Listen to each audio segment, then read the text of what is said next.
Hello, everyone, and welcome to today's session of News Today. Today, we are discussing the news for 4th of July. So we've taken all the important events of the day and we've compiled them to bring to you the most significant points which need your attention from the point of view of the UPSC exam. So let's first look at what are the main news which we're going to be featuring on today. We have the first news, which is about WHO launching a special initiative, which is called 3x35. And this is to raise prices of tobacco, alcohol, and sugary drinks. After this, the second news, we are going to focus on India's perspective on the rise of global south, the southern part of the world, and how it is shaping the overall world order.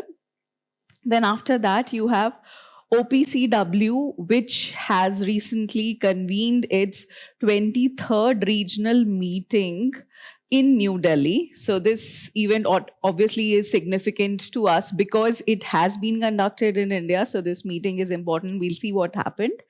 Then strengthening chemical industry in India. This is a new NITI Aayog report which has come up. We'll talk about this. And you have the Chhattisgarh Forest Department, which has decided to withdraw its earlier directive on community forest resource rights. Along with this, we also have some quick facts, some other news which we are going to be mentioning. So we'll be talking about surveillance pricing, then the Defense Acquisition Council. We have the Global Peace Index 2025, which has recently been released. Then you have Blue Nile. This has been in news, the river Blue Nile.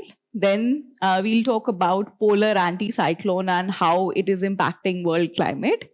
And you have Kariyachali Island. It's an island in around Tamil Nadu. We'll talk about this. Then you have the Apache AH-64E helicopters, which are coming to India very soon.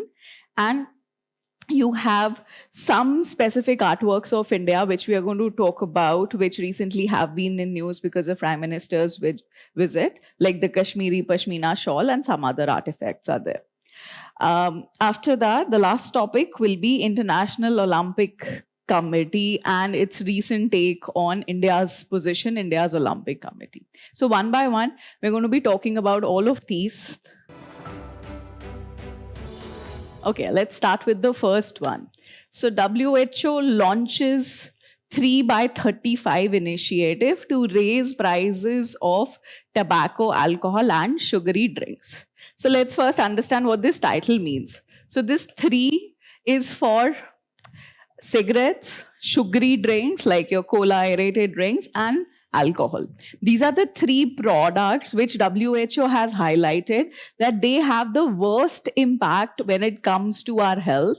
And the discussion on specifically your non-communicable diseases, the chronic diseases, the lifestyle diseases is mainly because of these 3 elements. So WHO has come up with an effective strategy that you should increase the prices of these products. And the most effective way to increase price is to put more tax on it. Around the world, this is something which has been tried. In India also, we have increased taxation on some of these products, and that has worked effectively because with more cost, the capacity of people to be able to buy it, to procure and consume this, that reduces. So that's the initiative. And they have also given a number. So WHO's number is 50%, that you increase tax by 50%.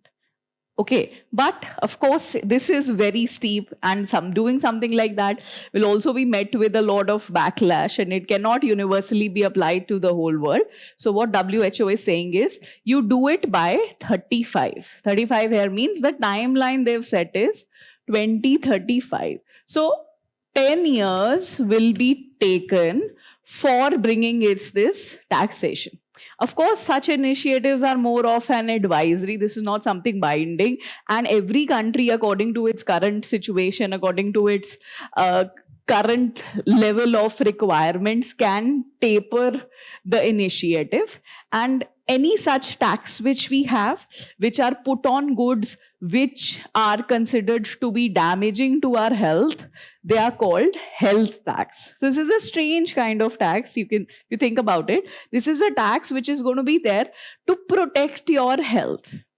You're not going to have easy access to something, so you'll not use it. That means, in a way, you are going to be protected. Your health is going to be protected from the three products which they have first selected, that is cigarette, alcohol, and the sugary drinks.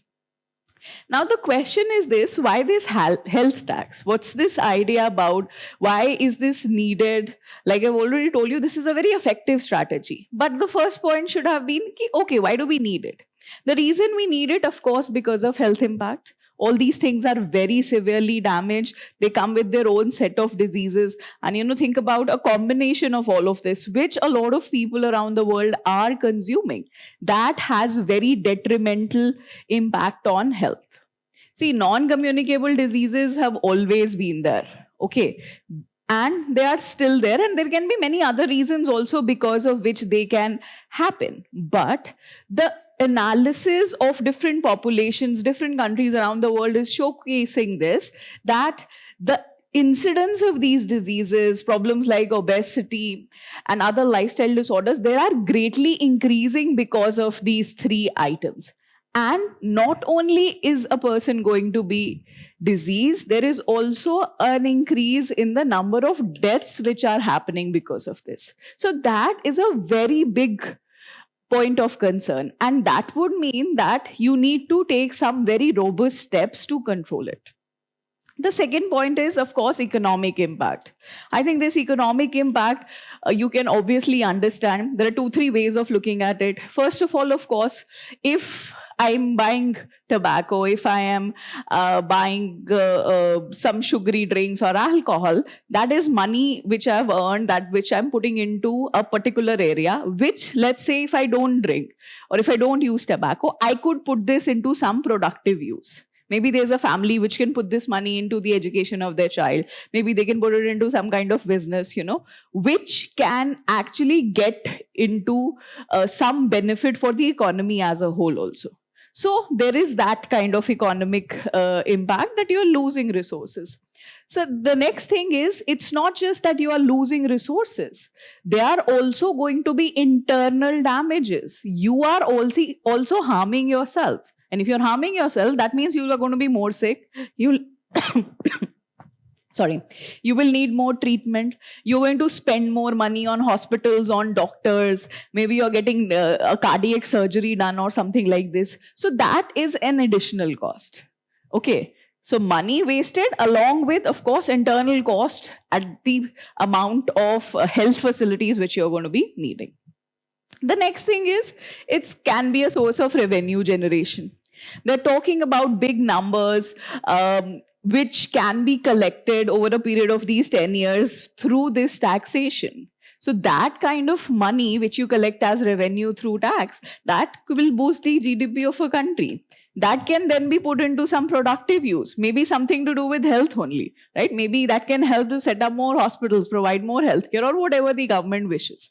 So if that money is there, that has dual advantage. One, of course, it is going to minimize consumption. Second is, of course, the revenue which the government collects it's going to have its own benefit, and that can be put to development.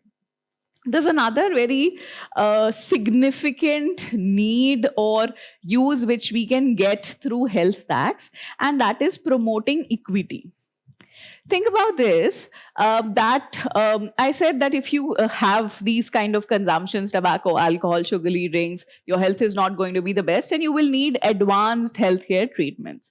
But this does not impact everybody equally. There are people who can actually afford that kind of healthcare, but there are those people, or maybe at the level of countries also we can look at it, who in the first place don't have resources. So anybody who has less resources, that person is impacted more.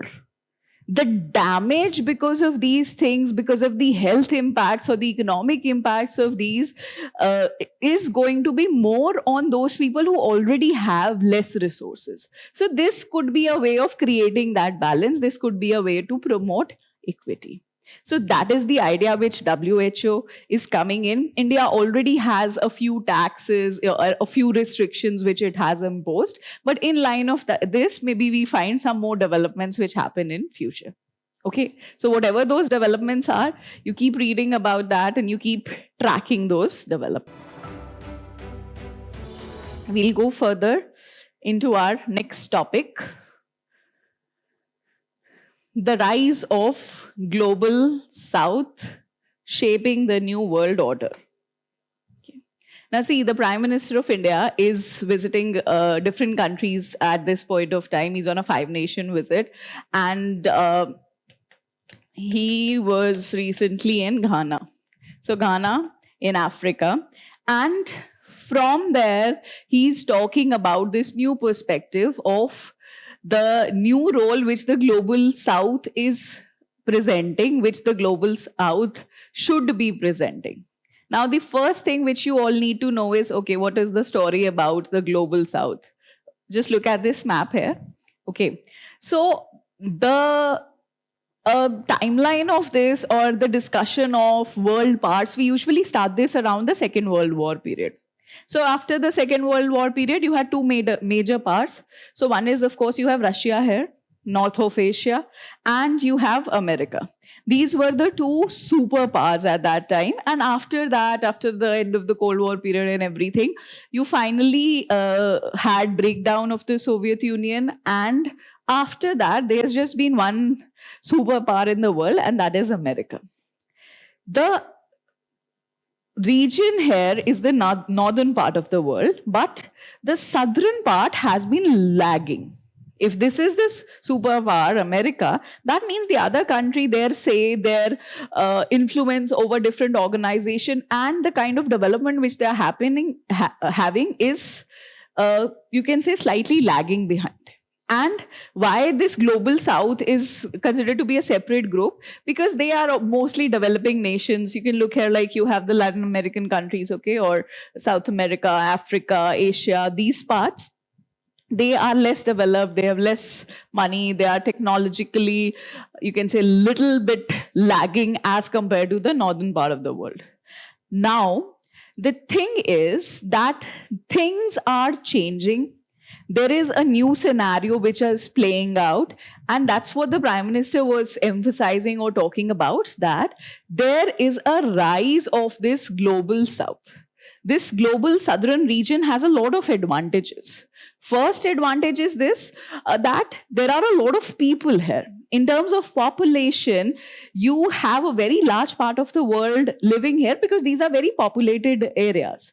And with that population, you get the advantage of what you call a demographic dividend, which means there are younger people. These younger people, they are going to be working a lot. And when these people will be working, they are going to contribute to the progress of their economies. So this is now the rising part of the world. And in this, there are two parts. One, of course, you know, your very own India, and you have China. Both of these countries are really becoming those emerging economies and really competing with the rest of the world in many, many sectors. And it is because of this that, the global South is like becoming a competitor to the northern parts of the world. So, this whole thing, this concept of the global South is now going to bring in a situation where there's going to be a new world order. Okay, and let's see what all things are going to be happening here, or what are the areas where attention is being given. One is, of course, economic growth. That's always the key indicator of your progress, of where you stand. So, global South currently is accounting for 40% of the world's trade, okay, which is a very significant amount, and this is increasing every year by year. In this, the main drivers, I've already told you, it comes from India and China. Then you have, with this rise, they want to have more control over the resources. They want to have more control over global platforms. So they are also creating new institutions. So new institutions as an alternative to the existing institutions, which are, let's say, controlled by US or some European countries. So they're strengthening alternative institutions. Like you have the new development bank. So you have a World Bank, right, which has already been there. But they are now coming together. Institutions like BRICS are coming in to have a greater control, to have their own system, which will again contribute to a greater power for this region. Of course, you have a more assertive diplomacy. When you grow, where you have more control over trade, when you have more money, when you have more numbers, right? A lot of these countries, the discussion is that they need to come together. Africa, African countries, Asian countries, they need to have their voice, and they're coming together on a platform together. And even in the overall global organizations like United Nations, they are talking about greater say. They are talking about bringing in policies which will be favorable for countries of the global south. Last, of course, demographic strength that I've already told you about. A large number of people, younger people, makes them a very, very good potential as markets, as consumers, as producers for technological advancements. For everything, they are at a very, very good place. And that means we'll have a power shifting. We hope to have a power shifting very soon in the world. A new global order. That's what the article is talking about. The next is about OPCW. Okay, so OPCW has convened the 23rd regional meeting of National Authorities of State Parties in Asia in New Delhi. So from the point of view of this article, there are three organizations which you need to know about, which you need to understand. So there is this agreement. Okay, this is a multilateral, multi-nation agreement, one of the first of the world's such agreement on chemical weapons. So Chemical Weapon Convention. This agreement, for the first time in the world, had started talking about complete elimination of chemical weapons. And India is the original signatory to it. India was a part of it. And now there are more than 190 countries which are a part of this convention. Now, this convention talks about controlling chemical weapons. Chemical weapons, in a very simplified terms, is like any kind of chemical which is used as weaponry. It can be artillery, it can be some bombs you're creating, or simple things like cyanide, or any such chemical which could be used as a weaponry that would come under this convention, this agreement. So this operates through Organization for Prohibition of Chemical Weapons. So this is the name of the implementing agency, and this Chemical Weapon Convention, this is the name of the agreement. Now, this organization, for many years, it has been working, it has been very successful, and it has also been given the Nobel Prize for Peace. So this is very, very significant that its work and its efforts at disarmament have been recognized globally through the highest prize there is, which is the Nobel Peace Prize.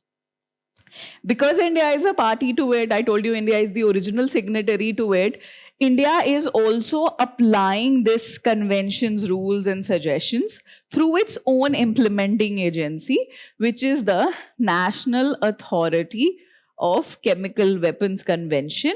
This is the India's agency. So OPCW along with NACWC, they both come together, and then they have had this regional meeting, this 23rd regional party meeting, and this has happened in New Delhi, and that's why the whole thing is being reported. The next topic is also about chemicals, but of course with a slightly different orientation. This is about strengthening the chemical industry in India. So there has been a report which NITI Aayog has come up with, So they have given an in-depth analysis of the chemical industry, the different kinds of chemicals which are being produced. India is doing significantly well. India's position is good when it comes to the chemical industry. India is the 6th largest manufacturer in the world, but there is a lot more potential than what is being currently done. And the NITI Aayog talks a great deal about that. They've set up future targets that, okay, in the next 10 years, 15 years, this is how development should happen. We need to grow beyond that. The percentage share is still very, very low as a matter of, if you look at global trade statistics. And there are some real problems. Their analysis also spoke a great deal about what are the constraints, what are the problems, why are we not able to go beyond our current levels of production. And these are a few challenges in this way. So challenges of the chemical industry. First one is heavy reliance on imported feedstock. So even the chemical industries which we have, the chemical plants which are going on, they are dependent on a lot of their raw material or feedstock which is coming from abroad.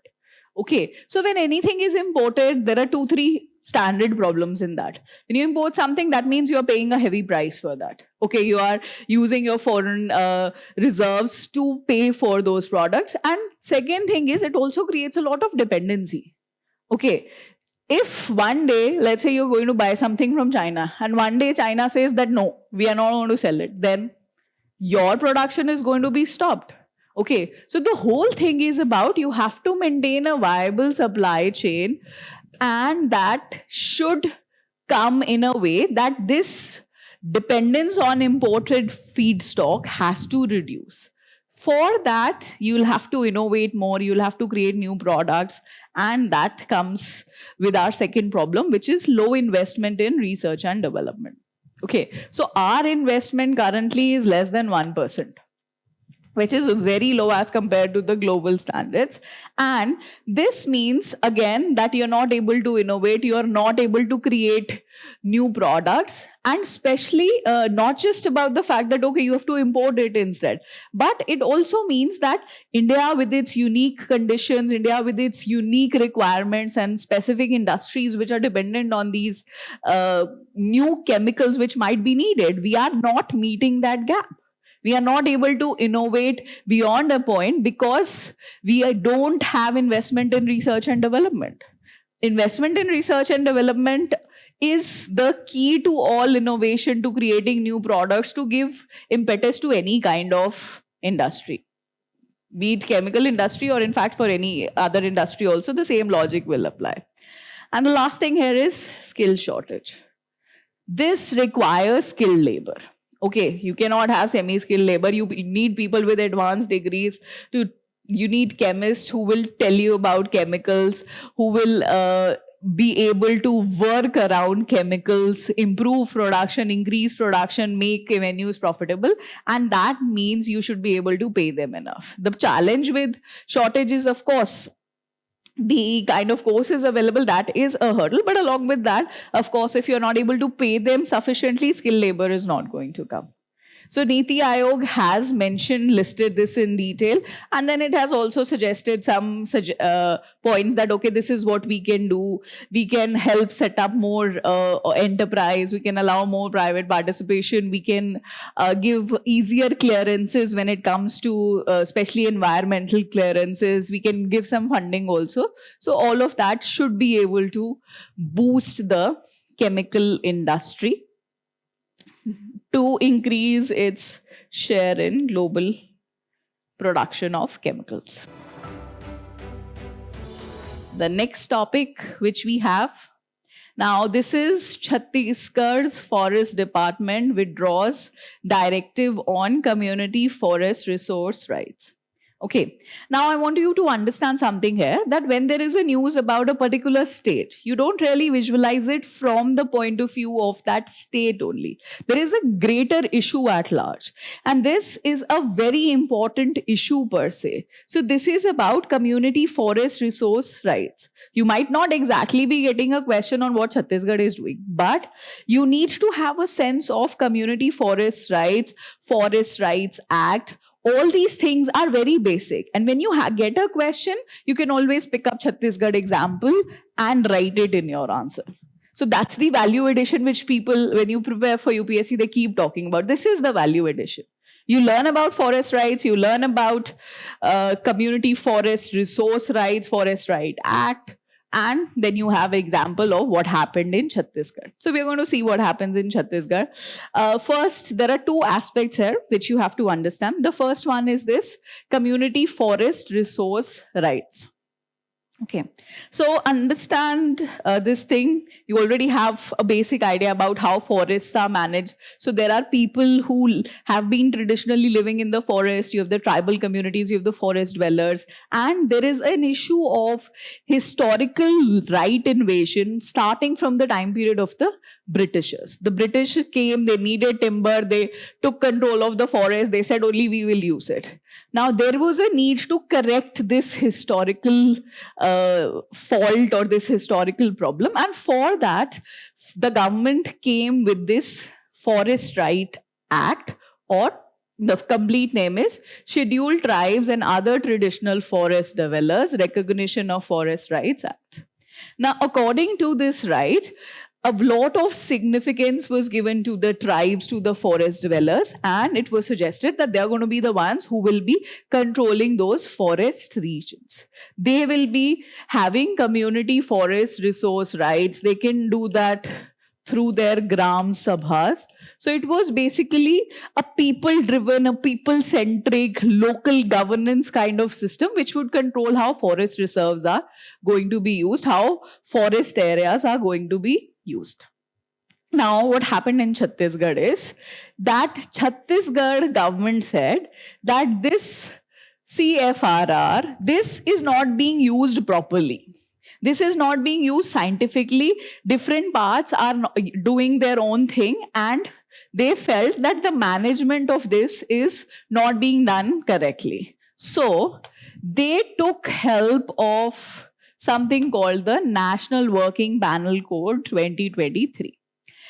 This is now something which was released by the Ministry of Environment, Forest and Climate Change. So they came with this framework, with this plan code on how forest management will take place. So this is a guiding principle for the preparation of the working plan, and the emphasis was on doing it in a scientific manner.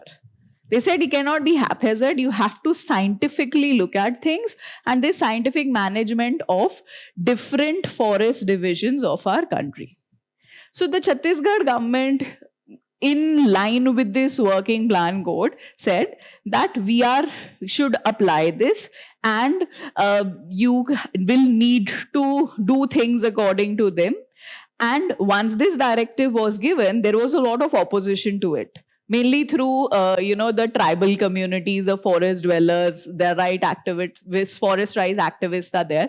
They said that if the government departments, if the government agencies start telling us how this plan has to work, then it takes away our community rights. So they looked at this directive as an opposition to their forest rights. So this directive had originally come in May after a lot of backlash. Now what has happened is that this particular directive has been withdrawn, and the original status in line with the Forest Right Acts of Community Forest Resource Rights, that has been restored after a lot of discussion. Okay, so that's the whole point of this article. Now with this, we complete our main news of the day. And there are some quick updates which we are going to talk about. Now, these terms, these ideas, you are going to find some useful information. You will find some new organizations Just getting a basic sense of that will be very helpful. As you'll read more current affairs, you will find these being mentioned again and again. The first idea, I think you'll find this very interesting. This is surveillance pricing. So what this is the practice where businesses or online retailers use data collected from individuals to adjust prices of products. Okay, so see all these apps which you are using on your cell phone, okay, or any other device, they are tracking some data. They're tracking how you are browsing, they're tracking how you are spending. And according to that, they might be giving you different prices. Okay, I think this basic experience all of you have had at some point, that if you keep looking for a price of a particular good, like flight prices, if you keep checking flight prices, there's a chance that the same flight's prices will be higher. Something like this is what is surveillance pricing. And there has been a lot of allegation on this happening. So one particular incidence of such kind of surveillance pricing has been discussed here. Okay, it's not an Indian news, but we don't need the essence of the news as such. You need to know this idea. Okay, like in the cab rides, there was this news a few months earlier that people who use an Android phone, they get cheaper cab fares as compared to people who use an iPhone, because that kind of discriminates in their purchasing capacity. So when an application or when a business uses your data to give you a price, that is surveillance pricing. Next is the Defense Acquisition Council. Okay, so the news is about a new set of money, some new budget which has come up, which the Defense Acquisition Council is going to give up. Now, what is this? This is the apex body for strategic defense acquisition, planning, oversight, and ensuring coordination in defense-based decision making. So basically what this is an organization which takes decision on how things have to be acquired in the defense sector. Like some things you would like to buy, some things you'll need to buy and then maybe assemble and make in India. Some things you want to be completely indigenous, completely make in India. So who decides all of that? Who coordinates all that decision making? For that, there was a need felt that you must have a dedicated agency. So that is your Defense Acquisition Council. Then you have Global Peace Index 2025. Now, I'm sure you know that the world is in a situation of multiple wars being run at multiple fronts in the world. So, saying the world is disturbed is one thing. This is a tangible idea. This is a quantifiable idea which has been created, a Global Peace Index 2025. And this has brought up some conditions in which it is going to be deciding what is the peaceful status of a particular region. Now, what are these parameters? One is the societal safety and security, overall safety and security. Then the extent of ongoing domestic or international conflict. So how long has the conflict, maybe domestic, maybe international, what is the extent, how much it has spread, how long it has been going on, those kind of things. Of course, they are all divided into subcategories also, right? There are more than 20 criteria overall, but this is the broad outlay. Then degree of militarization. Okay, how much military is needed, how much military is deployed, that becomes another criteria. Now, this peace index, this talks about how the whole world's peace status has decreased. Okay, Asia, South Asia particularly is one of the second most disturbed regions in the world. And if you talk about India, so India's position is actually very bad. So India is 115 out of 163 countries. Okay, so in Global Peace Index, this is something, or this kind of a data or information is something which you can use when you're talking about security issues, or when you're writing maybe an essay on security or overall peace condition of the world, or the need for disarmament also. There also, I think this would fit in very well. So such references are very usable. And of course, there is a possibility of a direct prelims type question also here. After this, you have the discussion of a river, Blue Nile. Okay, so I'm sure everybody's heard about Nile. So this is your main Nile, and it is combined with two rivers. So you have Blue Nile and White Nile. They both join beyond a point, and then you get the main river Nile. Okay, this is a very significant water body of Africa. And this Blue Nile, this is starting from Ethiopia.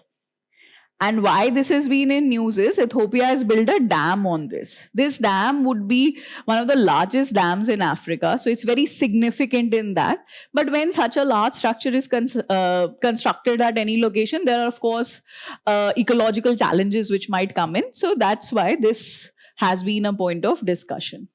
Whenever such a region or let's say a mountain or a river or a valley, something is in news, of course, along with knowing the actual specifics, looking at the map is always very significant. Okay, you look at the map, you see what's around this, you see what are the countries around it, right? That will help you memorize things better. And of course, mapping, is a very important section from the point of view of the exam also. So the good thing is your news today keeps coming with a lot of maps, which on a daily basis you can keep looking at. Right. Next is polar anticyclone. Okay. So this is saying that Chile and Argentina were ranked the coldest places on Earth outside the polar regions. So the poles, obviously, right? The polar regions are supposed to be the coldest. Equator is supposed to be the hottest part of the world. But beyond the poles, you have Argentina and Chile. They are the coldest regions of the world. And the reason for that is polar anticyclone. Now, this anticyclone is a high pressure system. This is a high pressure system. What happens is that there is a high pressure condition. So when this high pressure is coming down, that leads to a colder climate or a cooler surface air, because of which the temperature of a particular region will reduce.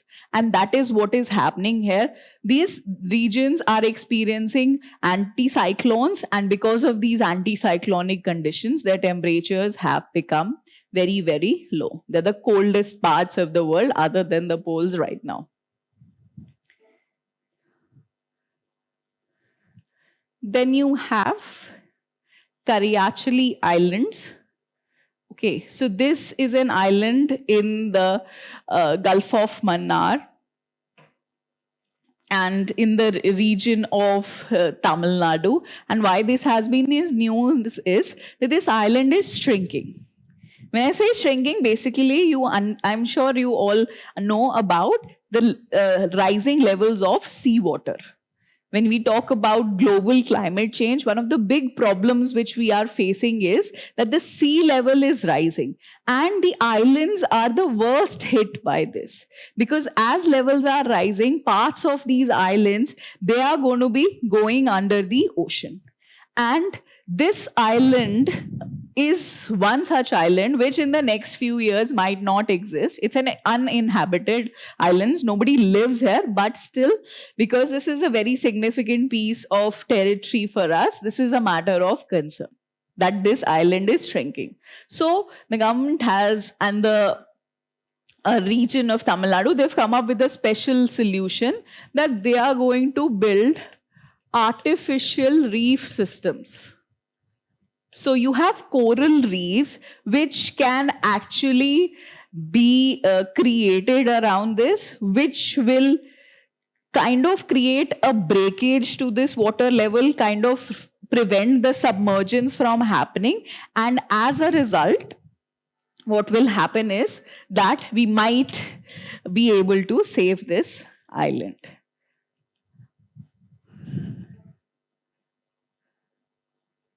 Next is the Apache AH-64E helicopter. So we are getting some new helicopters. They are coming from USA. And this is a very significant deal for us because these are going to be used in war. They are very lethal helicopters, and it's significant that we are getting it. Whenever you read about any such defense equipment, the first thing, of course, you need to know what this is. Okay, this is a helicopter. That's the first point. Second thing, you need to know if it was made in India or if it is coming from outside. Okay, so this is not made in India. This is coming from outside. We have bought it from USA. Third is any special feature which is there or any special use which is there of that particular equipment or vehicle or anything which is okay. You can maybe create a list or a table like thing for such things, because in prelims specifically you get a lot of questions on any new defense equipment or vehicle, or sometimes it's a match the following kind of question which they would ask. So you will need to remember this. Then you have some of the articles which the Prime Minister has gifted. Like we spoke about this earlier, the Prime Minister is visiting some country, so he's gone to Ghana and he has taken a few of India's specific articrafts. Now, whenever Prime Minister goes somewhere, you will find this specifically that he is bringing some of India's unique art, and then that's what he is giving as gifts to the different delegates, the different dignitaries there. Now, of course, who is getting what gift, you don't need to know that, but the art form automatically becomes important, okay? Because this is a way of, highlighting India's soft power, telling the world about some of the very beautiful things which we make in India. So these are the 4 items which are there. So this is from Karnataka, okay, from Bidar. These are special metal vases. And then you have Pashmina from Kashmir. This is a very fine variety of wool. Then you have silver purse. This is from Orissa. Okay. And you have this miniature elephant, which is from West Bengal.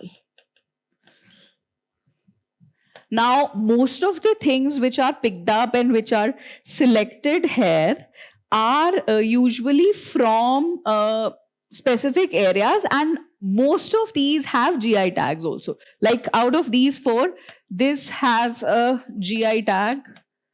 This Pashmina also has a GI tag. This silver work also has a GI tag. Okay, so out of 4 of these, 3 have a GI tag also. So all such GI tags, the geographical indication tags, they are automatically important, and the region which they come from, you should know about that also. Okay. The last topic of the day. We have this proposal of India wanting to host the Olympics. So there is this suggestion. Oh, I wrote 26. This should be 36, sorry. Okay, so in 2036, India's pitch is that we want to host the Olympics. The city of choice is Ahmedabad, which wants to host the Olympic, but the International Olympic Committee is as such not very crazy about this idea, and they have brought up some concerns. They say that there is a lot of governance issue with the Olympics Association. So in recent times, there have been a lot of controversy about people who are heading the Olympics Association, and within their working also, a lot of reports keep coming in. And of course, the international organizations are going to keep a tab on that. Then there is also a rise in cases of doping. The athletes which they are getting caught, they're using some foul means to enhance their performance. And the International Olympic Committee is also concerned about that. But the government is trying to make a very strong pitch. They say that considering the amount of young people in India, this could be a very big opportunity for India.